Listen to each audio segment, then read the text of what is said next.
Bem-vindas ao Squadcast. Eu sou a Franciele Balém, fundadora da The New Squad, uma comunidade que amplifica vozes femininas e potencializa negócios fundados por mulheres, e do Hub Squad Co, onde conectamos marcas, pessoas e projetos para criar experiências memoráveis e negócios extraordinários. Este é o espaço onde conversamos sobre empreendedorismo de um jeito diferente, sem clichês, sem repetições, mas com muita verdade.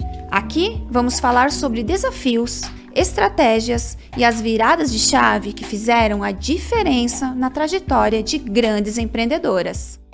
No Squadcast de hoje, eu tenho o prazer de receber a Caroline Marracini. Ela é fundadora da Scab e da Pura. Tem uma jornada incrível para compartilhar com a gente. Mas antes de ela se apresentar e de começar a conversar com a gente, como eu tenho feito em todos os nossos episódios, eu falo como eu conheci essa pessoa. E vem tudo muito do network e da rede, né? Que a gente tem falado muito aqui.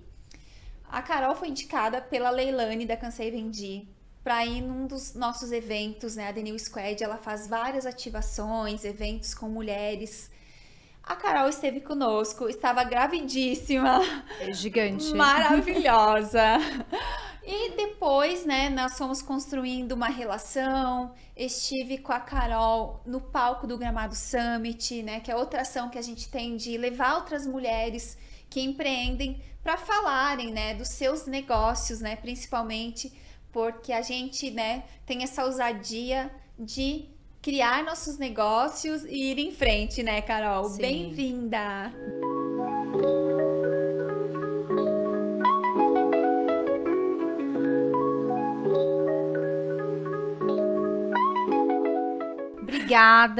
Obrigada pelo convite. Fico muito feliz de estar aqui fazendo esse pod com você mais uma vez, mais um trabalho Bem-vinda. juntas. Muito obrigada por estar aqui com a gente. E antes da gente começar a nossa conversa, eu gostaria que você se apresentasse e comentasse um pouco sobre a sua trajetória, né? Você estudou fora, você trabalhou em grandes marcas de luxo.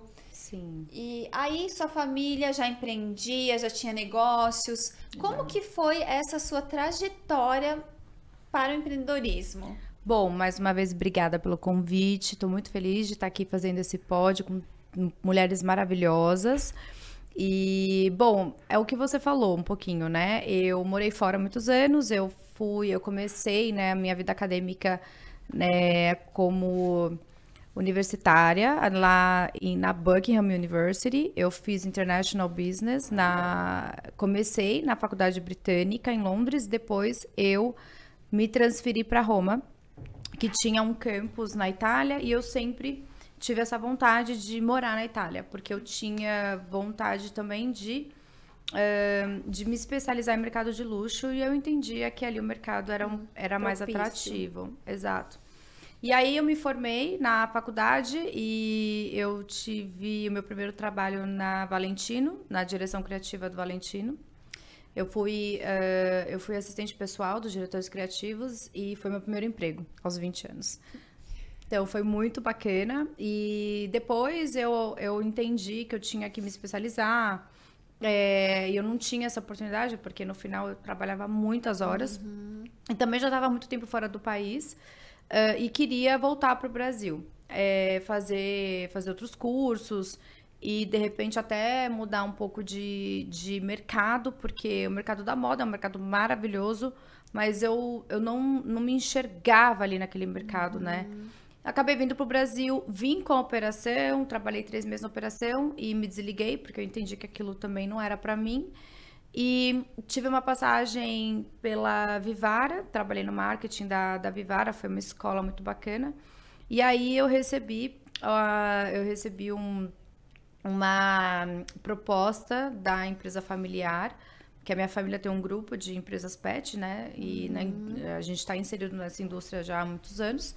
E como eu tinha feito faculdade de negócios internacionais, eu tinha capacitação para a área industrial, apesar de ter trabalhado no luxo, né?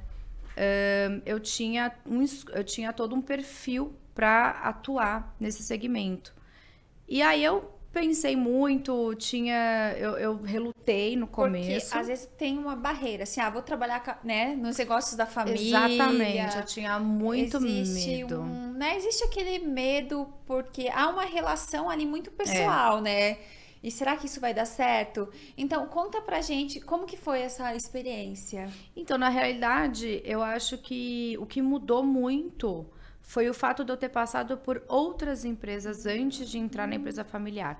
Porque eu já tinha tido uma bagagem no corporativo grande. Então, quando eu entrei na empresa familiar, eu fui convidada para entrar na empresa familiar. Então, não foi aquela coisa assim, vamos dar um espaço para ela aqui. Eu fui convidada... E você tinha competência para assumir Exatamente. Eu fui convidada justamente porque eu tinha competência. Então, já foi diferente. Eu acho que até o meu posicionamento, a minha linguagem foi completamente diferente porque eu estava vindo já do mercado. Então, eu tinha uma linguagem diferente. Isso fez toda a diferença. Até pelo meu posicionamento, o como eles também me respeitaram desde o meu início dentro da empresa. Então, não foi uma transição muito complicada. Foi mais desafiador em termos de mudança de escopo de trabalho, né? Você sair do corporativo e assumir à frente de uma empresa, de uma indústria, ainda mais num mercado que é gigante, para mim foi realmente foi uma provocação muito grande profissional, né? Então, acho que o ponto mais crítico da mudança foi essa adaptação. Foi essa adaptação de sair do corporativo, né, como funcionária ali, para empreendedora, tocar o negócio mesmo. E você ficou quanto tempo? E aí me conta, assim, quando que teve aquela... ideia, enfim, o seu primeiro empreendimento, que aí você fez essa migração? Acho que depois que eu entrei na empresa, né, que eu passei a empreender, saí do corporativo e comecei a empreender, eu entendi que eu era boa nisso. Porque eu nunca tinha vivido isso, né? E apesar de que eu já sentia, quando eu estava no corporativo, que aquilo não era para mim. Eu sentia que o mercado corporativo, ele era muito hierárquico, muito burocrático, que ia completamente contra o meu perfil, meu DNA, que eu era muito criativa. E eu queria desenvolver soluções. E às vezes a burocracia não deixa a gente fazer. Não. Porque são tantos passos para seguir que a gente às vezes não consegue realmente colocar aquela ideia em prática. Não, são milhares de departamentos, milhares de pessoas, tem que passar por muita gente. Então, é muito difícil você criar soluções em grandes empresas. E eu sempre trabalhei em grandes empresas. Então, eu tinha essa dificuldade. E eu me via amarrada. Então, aquilo não era para mim. Quando eu entrei no mercado pet, como empreendedora ali, né, atuando à frente de uma grande empresa, eu vi que eu era boa naquilo. Então, quando eu consegui... ajustar a operação e vi que aquilo já estava andando e tinha um time e tal, eu tive essa sacada com as minhas amigas de desenvolver um novo projeto, mas começou muito mais como uma brincadeira. Então, eu já estava ali inserida no meu trabalho e, em paralelo na minha vida pessoal, eu era uma mulher que nunca deixei de amar moda, né? Eu sempre trouxe esse DNA no meu dia a dia. E até hoje tá evidente nas suas redes. Até hoje tá evidente. Gente, eu tento mudar, eu tento, trazer outro lado. A sua identidade, né? Nossa, Fran, é difícil, porque é minha identidade. Continue, porque a gente adora. Ai, que bom, gente. Então, continuaremos com os lookinhos, tá bom? Mas, no final, assim, eu era abordada nas festas por mulheres que eu não conhecia, perguntando se eu tinha interesse em alugar minhas peças, minhas roupas, meus vestidos. Eu achava aquilo uma loucura. Isso a gente tá falando em 2018, né? Que não tinha tido esse boom ainda do second hand. E aí, as minhas amigas também passavam, assim, por coincidência, elas estavam também tendo a mesma abordagem. E a gente falou, acho que tem aí um negócio. Tem um business aí, né? Vamos fazer? Vamos fazer. A gente achou que era a coisa mais fácil do mundo. desenvolver uma plataforma de aluguel entre pessoas e foi a coisa mais difícil que a gente fez na nossa vida, disparado.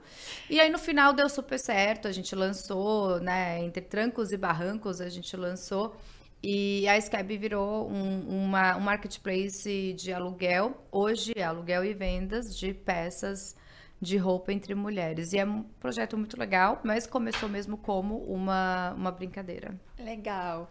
E como uma boa empreendedora, já tem outro negócio aí, que é a Pura.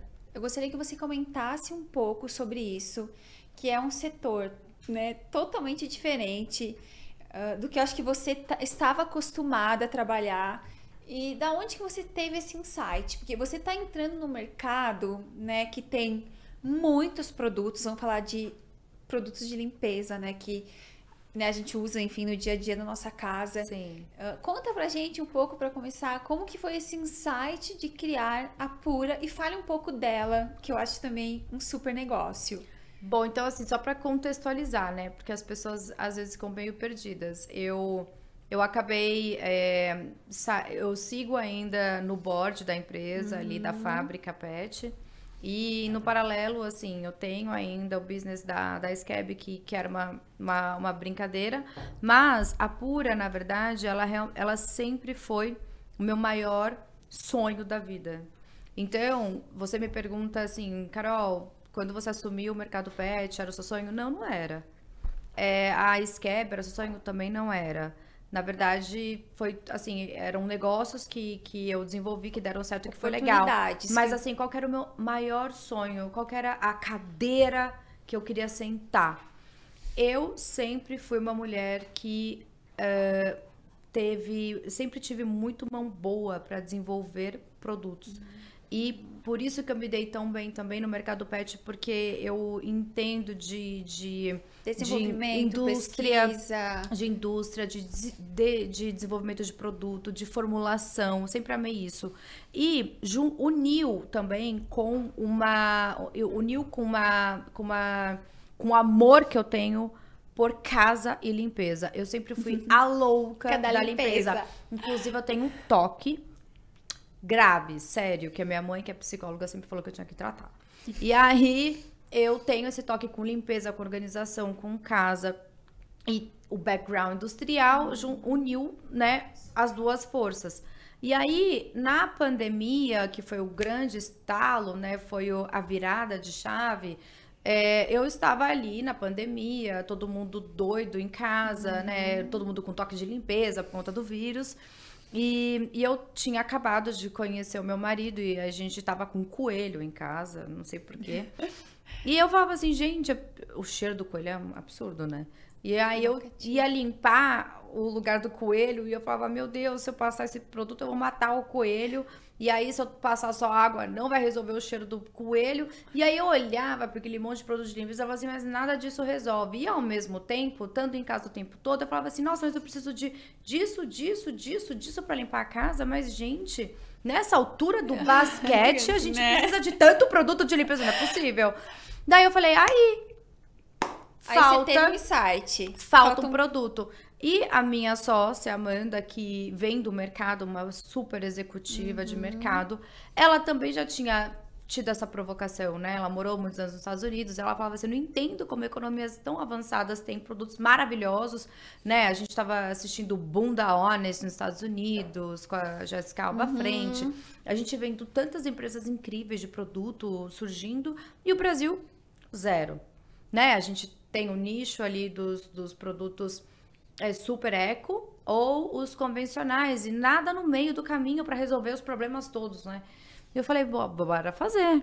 Eu entendo de indústria, você entende também de tecnologia, bora fazer esse produto. E aí nasce a Pura, que foi um projeto, a gente trouxe um formulador que trabalhou na Reckitt Benckiser por muitos anos. Isso que eu ia até te perguntar, porque assim, quando a gente fala em inovação, eu sempre falo que a gente tem, né, a inovação como ponto de partida ou como um ponto de virada. Às vezes você tá com um negócio e você vai precisar ter alguma inovação para fazer com que aquilo realmente se mantenha ou aconteça.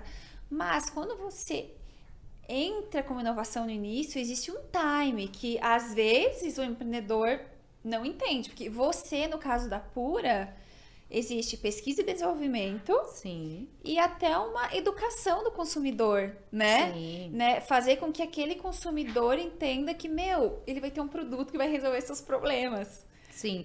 Como que foi isso? Assim, quanto tempo? Conta pra gente um pouco desse desenvolvimento, quanto tempo até o lançamento? Olha, acho que foram 2 anos mais ou menos, porque teve o timing de encontrar o formulador, né? Então, eu tinha contatos, né, em outras indústrias, na indústrias farmacêuticas, outras indústrias que me levaram até esse formulador, que trabalhou 20 anos na Reckitt Benckiser e desenvolveu fórmulas de produtos incríveis. E aí nós trouxemos o projeto para ele, a gente falou para ele o escopo, a gente falou assim, olha, a gente quer um produto que resolva todos os problemas. Pronto. É isso. Isso. E que seja extremamente perfumado, tá? Porque a gente adora perfume bom. A gente quer casa cheirosa, cheiro de loja, de duty free, a gente quer, tipo, cheiro bom. E aí a gente deu esse escopo pra ele. Eu sei que tem um cheiro bom, hein? Tem pera inglesa e fresas, que assim, só a gente tem. Né? É maravilhoso. E aí a gente deu esse escopo pra ele e não foi fácil. Então, assim, foram vários testes, acho que foram 35 testes, mais ou menos. Então, houve um processo longo até a gente chegar na nossa fórmula perfeita. E aí encontrar também o parceiro para produzir. Produção. E depois a parte também é documental, então burocrática, Anvisa, testes dermatológicos, porque o nosso produto é também precisa desses testes. Precisa dos testes. E como que foi esse processo? Você captou investimento? Vocês fizeram investimento de vocês? Porque é um tempo que exige, né, recursos financeiros e humanos. Como que vocês fizeram essa trajetória aí, Carol? A gente não captou. Investindo. Não captou, assim, apesar da gente investindo seu próprio recurso. A gente usou recursos próprios, a gente... claro que a gente conversou, né, com pessoas do nosso meio sobre o projeto e a gente teve muito apoio, realmente, né, eu sou casada com um cara de Venture Capital que entende de startups e afins e aí a gente entendeu que realmente era um super projeto interessante, porém a gente tivesse boas validações. A gente teve boas validações, mas a gente não levantou. A gente usou recursos próprios.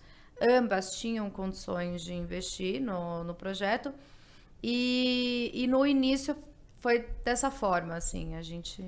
E a Pura, ela nasceu como a DNVB, né? Vocês criaram um negócio, estão vendendo online... Conta pra gente como que está esse movimento. O lançamento eu lembro que ia ser uma semana depois de Gramado, lembra? Foi dia 15 de abril. Foi uma semana depois de Gramado. A gente estava palestrando e você falou, nossa, semana que vem tem o lançamento da Pura. Exatamente. Foi uma semana depois. Que existe um desafio aí, né? Porque enorme. É um produto novo, vendido de uma maneira nova. Né? Porque geralmente a pessoa vai comprar o seu produto de limpeza no supermercado. Sim, a pandemia ajudou muito a migração do físico para o online. Então a gente teve essa ajuda. Aí a pandemia trouxe, né? A pandemia forçou as pessoas a comprarem muito online. O ponto é que assim, as pessoas não estão prontas para a inovação. É do ser humano ele procurar coisas que ele se familiarize. Que então, ele acaba se sentindo seguro nisso. Exatamente. Então, familiarização é algo que todo ser humano, no subconsciente, procura. Então, quando você fala de inovação, as empresas, elas acabam investindo muito dinheiro para educar, para trazer esse consumidor para um produto inovador. Então, eu nem gosto de usar muito essa palavra. A gente usa evolução.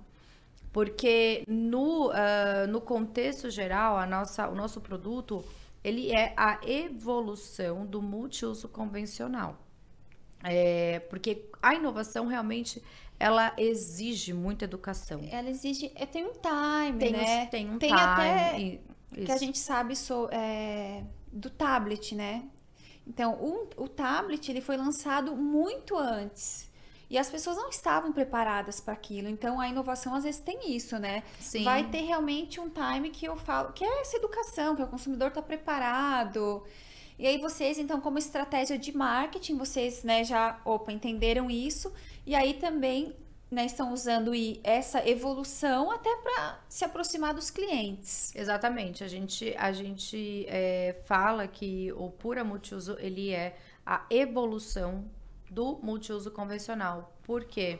Porque o multiuso convencional, primeiro que ele não tem um perfume, por mais que eles dão uns nomes ali, né, de aroma de lavanda, disso, daquilo, ele não traz um perfume que de fato perfuma a casa.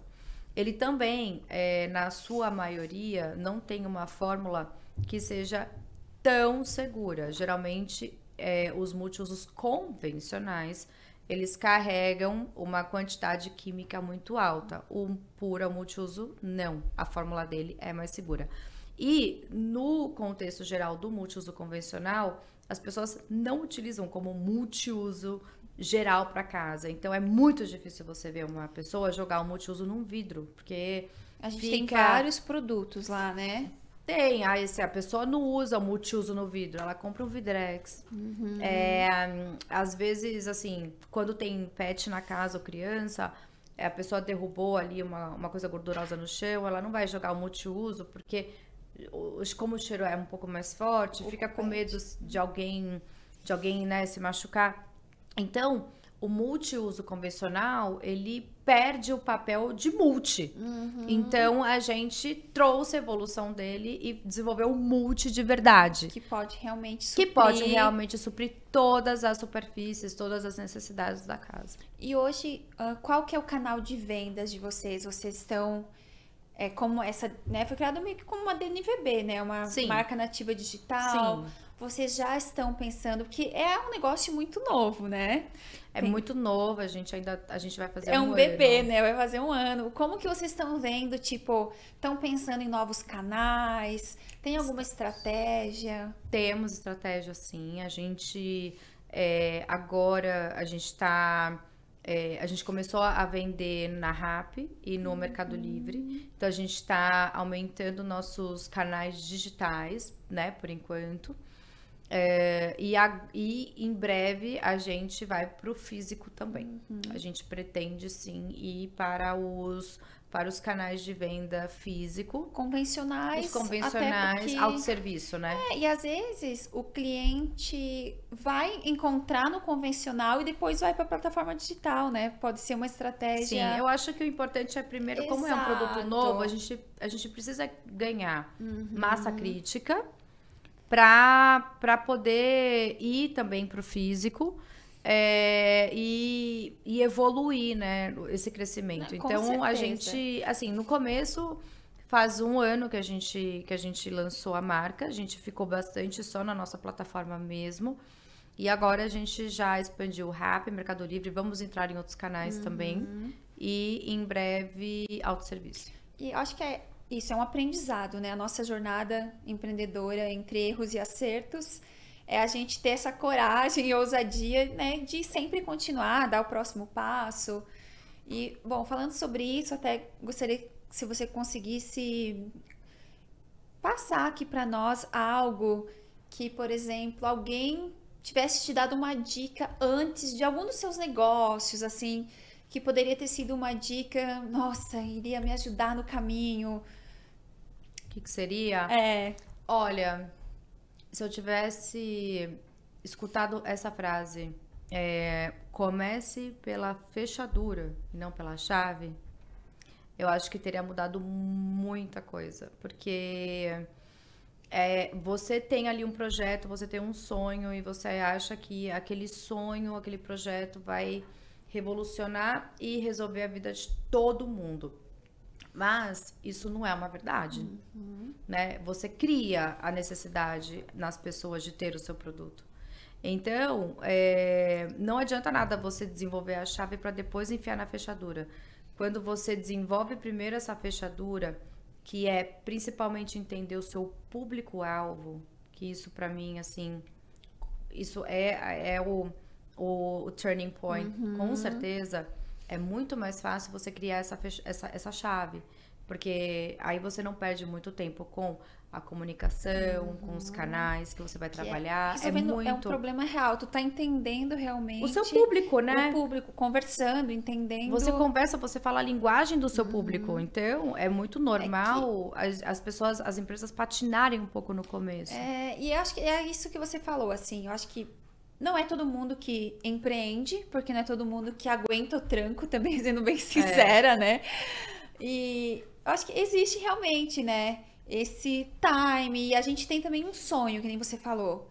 E o empreendedor, às vezes, né, quando a gente tem um sonho, e ele é muito nosso, assim, a gente tem dificuldade, às vezes, de largar, de pivotar o negócio. Sim. Então, acho que é um momento que a gente precisa amadurecer, entender.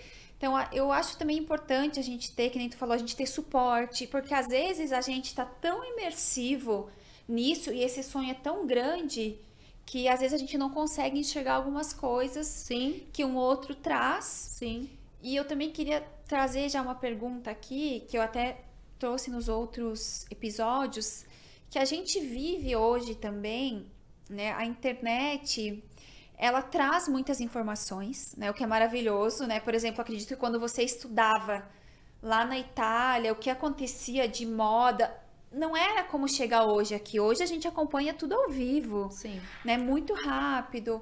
Mas, ao mesmo tempo, a gente tem também nas redes sociais algo que o empreendedorismo é maravilhoso. Não que não seja, mas os desafios são muitos, né? Então, assim, existem muitos mitos do empreendedorismo. Eu queria que talvez você trouxesse algo, assim, para nós, que você descobriu, sabe? Nesses anos que você empreende, que você fala, cara, a realidade é outra, sabe? Eu acho que é um pouco daquilo que eu falei anteriormente, né? O empreendedor, ele empreende porque ele tem um sonho, porque ele acha que ele vai resolver um problema. Legal, maravilhoso. Mas assim, o empreendedor também, ele tem que entender que ele cria um mundo ideal e não necessariamente esse mundo ideal, ele vai se encaixar com o mercado. Então, eu acho que uma coisa importante legal, você tem esse sonho, e esse é o mundo ideal, e esse é o mundo cor-de-rosa, mas antes de você se adentrar isso, vai entender a real necessidade, porque na sua cabeça, todo mundo precisa de você e do seu produto, mas não é bem assim. Então, eu acho que descer um pouco, né, do mundo de fantasia e realmente entender as reais necessidades que o mercado tem, descobrir, desmistificar também um pouco dessa coisa assim do empreendedor sonhador que acha que é tudo mil maravilhas e que vai desenvolver um projeto que todo mundo vai comprar e vai ser tudo maravilhoso. E é um aprendizado que tá na jornada, né? Tá na jornada. E a gente vai aprendendo na jornada, só que eu acho que é isso.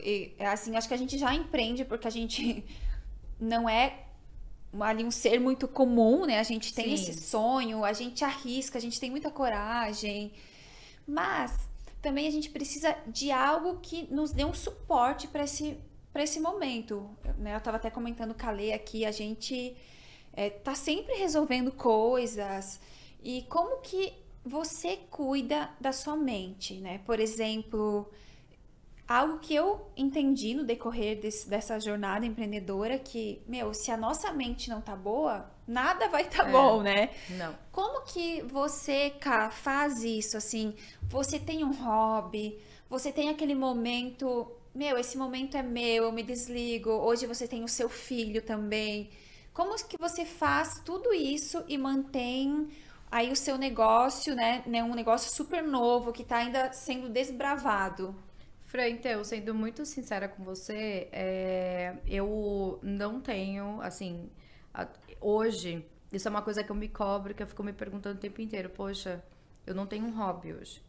Justamente porque eu não tenho tempo no momento de ter hobby. O que eu tenho é uma rotina de sobrevivência. Então, eu acordo muito cedo e eu vou fazer meu yoga. É meu hobby fazer yoga? Eu amo e eu sou feliz fazendo yoga, mas não é meu hobby. Eu faço justamente porque me coloca num lugar, me estabiliza e me traz equilíbrio para eu poder tocar todos os papéis que eu tenho que tocar. Eu não tenho hoje, infelizmente, na minha atual rotina, eu não tenho tempo para encaixar um hobby justamente porque ser empreendedora é lindo falar, mas na prática é um caos. É apagar incêndio todo dia, é correr todos os dias, não tem glamour nenhum, não tem. Realmente tem que ter um sonho muito grande, um amor muito grande pra gente continuar. Porque, assim, é muito melhor você ter ali uma receita previsível todo mês e você ter seus horários e você desligar o seu computador e adiós. Adiós. Vou lá. Exato. Então, assim, eu tenho uma meta. Eu joguei tênis muitos anos quando eu era menor, fui federada e tal, e eu amava. E eu tenho uma meta de voltar a jogar tênis. Gente, eu comecei a jogar tênis esse ano.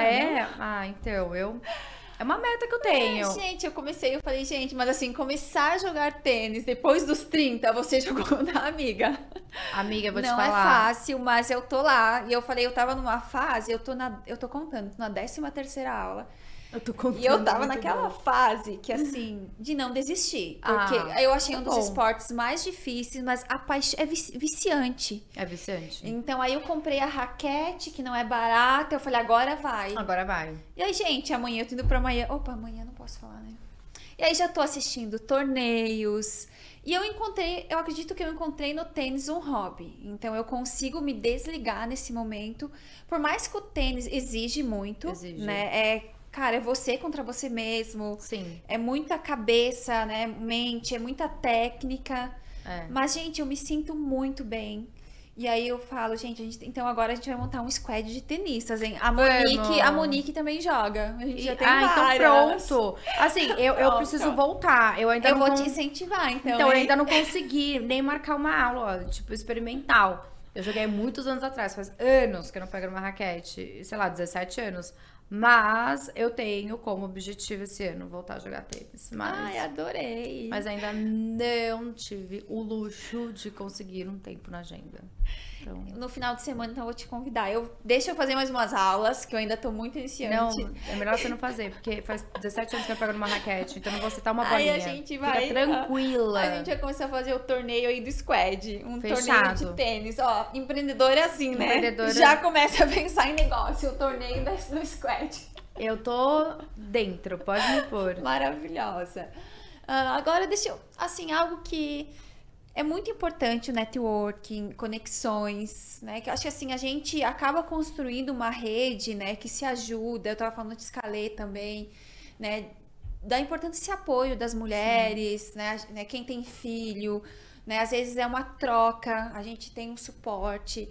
Eu gostaria de entender, na sua trajetória, Cássia, se teve uma pessoa assim que para você foi muito importante, uma incentivadora, né? Alguém que te auxilia também nessa sua jornada de empreendedorismo. Minha família, assim, eu não consigo pensar em outra coisa a não ser minha família. Até porque eu tenho... Meus pais são empreendedores. Meu pai é um super empreendedor que eu admiro muito. Minha mãe é uma empreendedora, que ela é psicóloga e dona de uma clínica de psicologia. Meu pai, dono do grupo, né, das fábricas e tal, puta empreendedor. É uma das figuras mais importantes dentro do ramo dele, né? E são, assim, desde quando eu comecei a trabalhar, sempre tive muito apoio em todos os sentidos, assim. Desde quando eu resolvi montar a Scab, depois a Pura também, estão sempre do meu lado. E também o meu marido, desde quando eu conheci o Romero, eu já era empreendedora quando eu conheci ele, né? Então, a Pura veio já quando eu já estava casada. E ele também é uma pessoa que, assim, não me cobra poxa, você tá ausente. Ele sabe de todos os pratinhos, ele sabe que às vezes cai um, cai outro.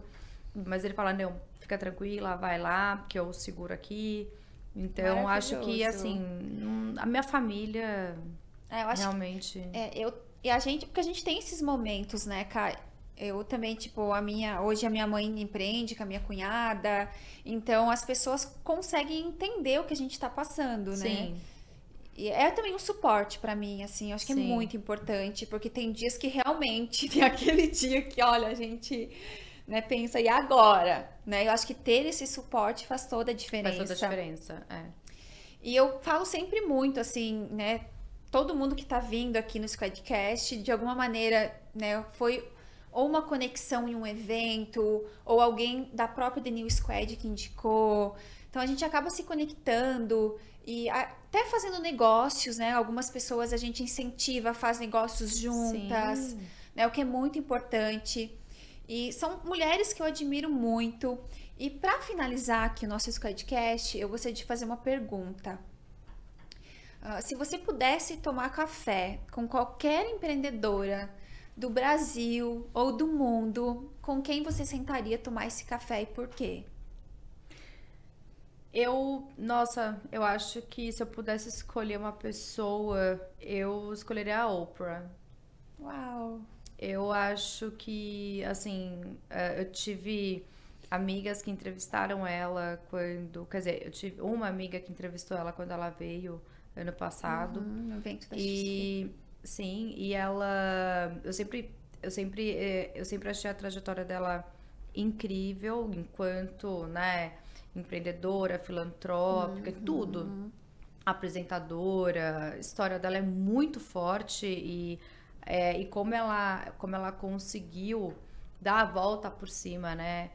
É incrível, mas eu acho que depois de escutar pessoas que estiveram com ela e disseram da energia, da força dela, na presença dela e os insights que ela traz, e ela trouxe um insight muito interessante o ano passado sobre a importância da intencionalidade. Aquilo me fez pensar o ano todo a respeito desses insights que ela trouxe no evento da XP.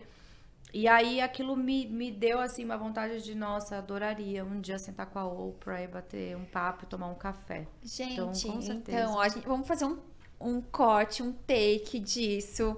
Vamos postar nas redes e vamos marcar a Oprah. Quem sabe não surge esse café, hein? Nossa, olha, vai ser maravilhoso. Eu faço questão de fazer o café pra ela. Maravilhosa. Vai ser incrível. Cá, obrigada por esse papo, por você compartilhar conosco a sua trajetória muito inspiradora e que inspire muitas outras mulheres, né, que querem dar esse passo no empreendedorismo, né, que muitas vezes a gente não é convidada para sentar às mesas, né, e nós estamos construindo nossas próprias mesas. Com certeza. Obrigada pelo convite mais uma vez e adorei o papo. Amei. Ai, deixa eu te dar um abraço. Obrigada pelas perguntas tão construtivas. Finalizamos o nosso 4º episódio do Squadcast com uma participação de uma mulher incrível que foi executiva por muito tempo, depois empreendeu e acabou de lançar um negócio super novo com um produto inovador no segmento de limpeza. Se você amou esse podcast, compartilhe com outra mulher para a gente inspirar ainda mais mulheres. Te encontro no próximo Squadcast.